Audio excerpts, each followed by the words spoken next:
We are going to see air pollution control, that is composition and structure of the earth atmosphere, air pollution, air pollutants, scales and source of air pollutions in this class. So the first one is, what is atmosphere? Actually, the necessary conditions for the existence of life on the planet is the air. Okay, we know that air is a mixture of several gases and it encompasses the earth from all sides. The air which is surrounding around the earth is called as atmosphere. Next, what is atmosphere? We know that air which surrounds the earth is called as atmosphere, and it is a mixture of different gases. It consists of gas like oxygen, which is a life giving gas for humans and animals, and carbon dioxide, which acts as a life giving gas for plants. Actually, it is envelops the earth all around, and it is held by place by the gravity of the earth.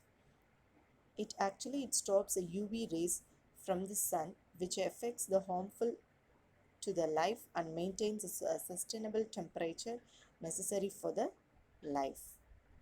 Next, coming to the composition of the atmosphere, we know that the atmosphere is made up of different gases such as water vapor and also the dust particles. The composition of the atmosphere is not static. Actually, it changes. It is dynamic. It changes according to the time and place. Next, this is the composition of the atmosphere. This tabular column represents the constituents of the atmosphere, constituents of the gases in the atmosphere and percentage its volume. The second column represents the percentage of by its volume, and third column represents the concentrations and parts in terms of parts per million. So coming to the constituents of the gases in the atmosphere, it comprises nitrogen, oxygen, argon gas, carbon dioxide gas, neon gas, helium, krypton and hydrogen. Among this, nitrogen, oxygen, and organ nitrogen and oxygen forms a major parts of the constituents by the volume. That is about nitrogen occupies 78 percentage by its volume and its parts per million. It is expressed in terms of ppm, 7,80,840. Nitrogen oxygen gas about 20 percentage. These two are the major constituents of the gases in the atmosphere. Remaining organ, carbon dioxide, neon, helium, krypton, and hydrogen gas form the remaining parts of the permanent gases of the atmosphere. So next, coming in detail of the gases of the atmosphere, we know that the based upon the previous tabular column of the permanent gases of the atmosphere, we know that atmosphere is a mixture of different types of gases, and nitrogen and oxygen forms a major parts in the atmosphere. It occupies about 99 percentage of the atmosphere, and most of the gases present in the atmosphere is of nitrogen and oxygen. Other gases like argon, carbon dioxide, neon, helium, hydrogen forms a remaining part of the atmosphere. So next gas, carbon dioxide it is a very important gas, and it is a part of terrestrial radiations and reflects back some part of it towards the earth's surface. Carbon dioxide is a major gas which is responsible for greenhouse gas effect. When the volume of other gases remains constant, the carbon dioxide gas it is emitted from the burning of the fossil fuels, and it is a main reason for the global warming effect. Global warming is nothing but increase and rise in temperature around the earth. That is called as global warming. Next gas is about ozone gas. Ozone gas about it is an important component of the atmosphere and is found mainly between 10 to 15 kilometers above the earth's surface. Ozone gas it acts as a filter from the observations of the UV radiations reaching the sun, prevents them from reaching the surface of the earth. The amount of ozone gas in the atmosphere is very little and limited to the ozone layer found in the stratosphere. So next gas is the gas form of water present in the atmosphere is called as water vapor. Actually, it is a source of all kinds of precipitations, and the amount of water vapor it actually decreases with the altitude height. It decreases from the equator towards the full depth. Its maximum amount in the atmosphere could be about 4 percentage, which is found in the warm and the wet region. The water vapor which reaches in the atmosphere is of two forms: evaporations and also transpiration effect. Next one is dust particles, which is found in the lower layers of the atmosphere. It is in the form of sand, smoke, oceanic salt, ash, and pollen, etc. The higher concentration of the dust particles, which is found around subtropical and temperate regions due to dry winds and comparison to the equatorial and the polar regions. Next, coming to the structure of the atmosphere. So far, we have discussed about what is atmosphere, definition of the atmosphere, and composition of the gases in the atmosphere, and we have seen in detail about each gases present in the atmosphere, it, its characteristics. Next, coming to the structure of the atmosphere can be of five types. That is five layers. That is troposphere, stratosphere, mesosphere, thermosphere is otherwise called as ionosphere, and exosphere. So this is the pictorial representation of the troposphere. So it is about 8 kilometers from the surface of the earth, and stratosphere it is about 8 to 15 kilometers, and it acts as a second layer, and mesosphere it is about 50 to 80 kilometer, uh, and also the fourth layer thermosphere, which is otherwise called as ionosphere, it is about 80 to 400 kilometers, and the fifth layer is called as exosphere, it is about 400 kilometers and above. So coming detailed description about each layers. First one is troposphere.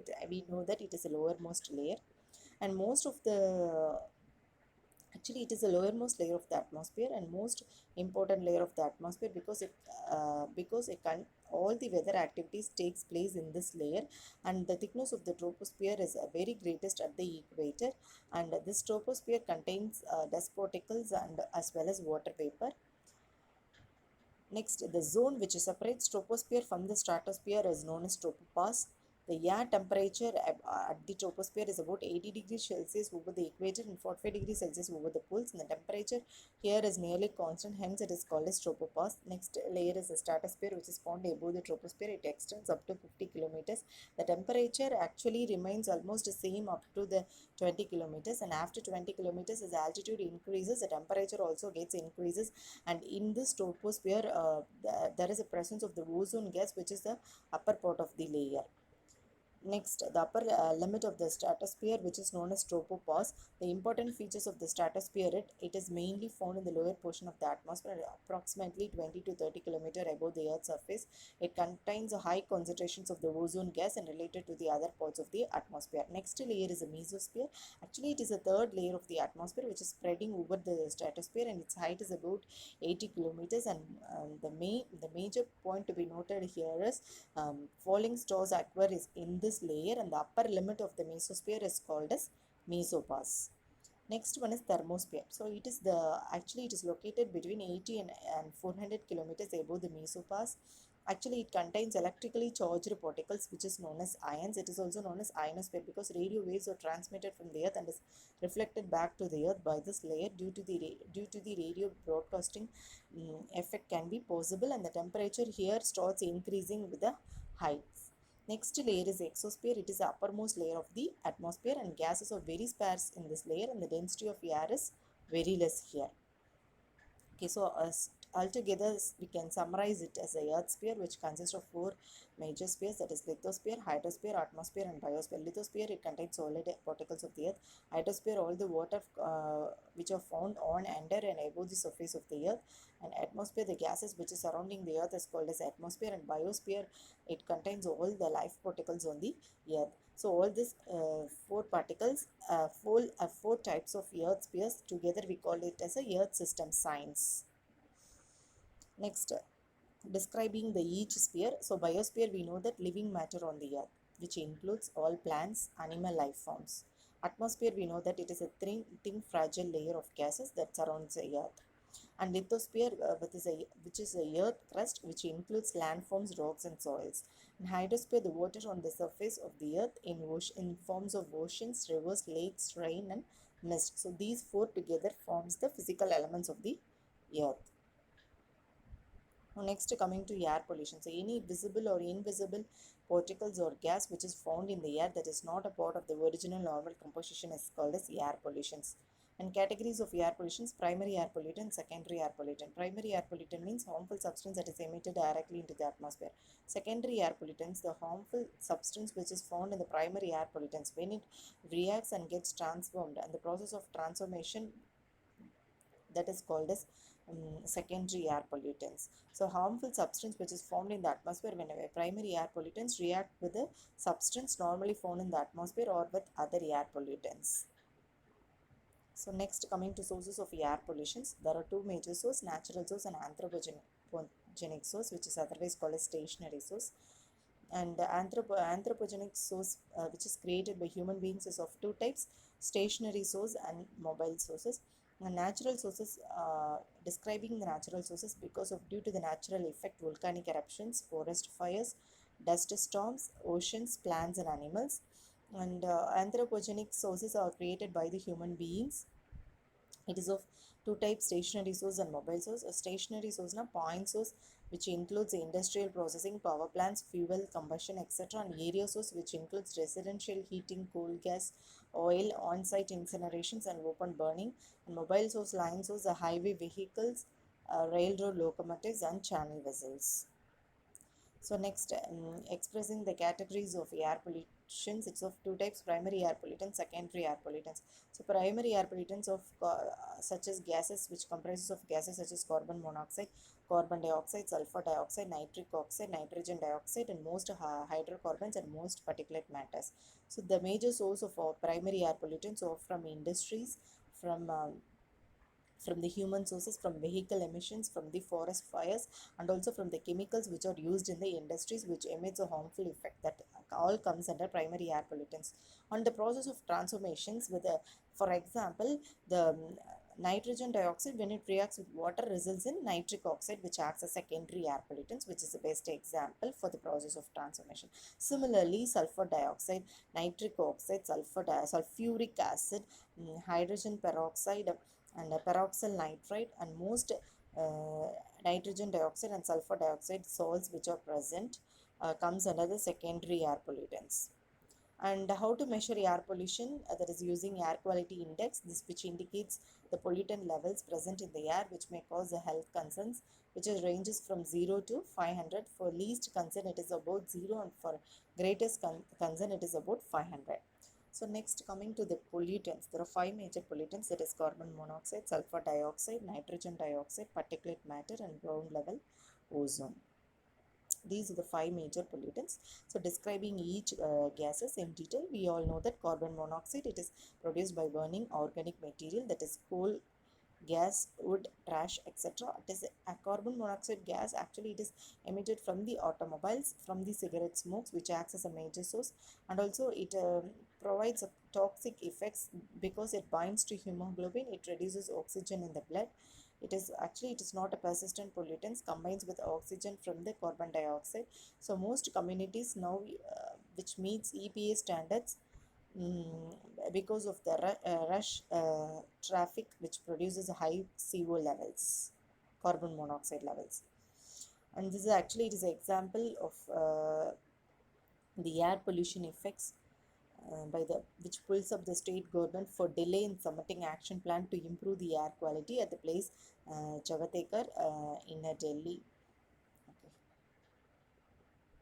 Next coming gas is sulfur dioxide gas, which is emitted from the automobiles, and mostly it is because of the 3% is emitted from the road motor vehicles.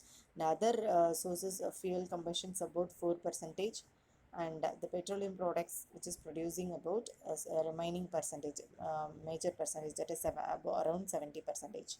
Next gas is nitrogen oxides. Actually, it is produced from the burning of the fossil fuels, and nitrogen oxide contributes to acid rain and photochemical smoke, and automobile engines acts as a main source. A new engine technology has helped to reduce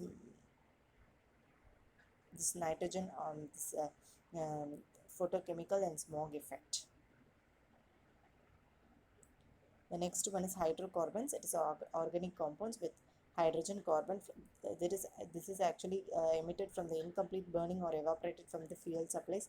The major source is automobiles, but it is from some of the industries, and also it contributes to the photochemical smog effects. Elements which are present in the form of hydrocarbons or benzene and butadiene.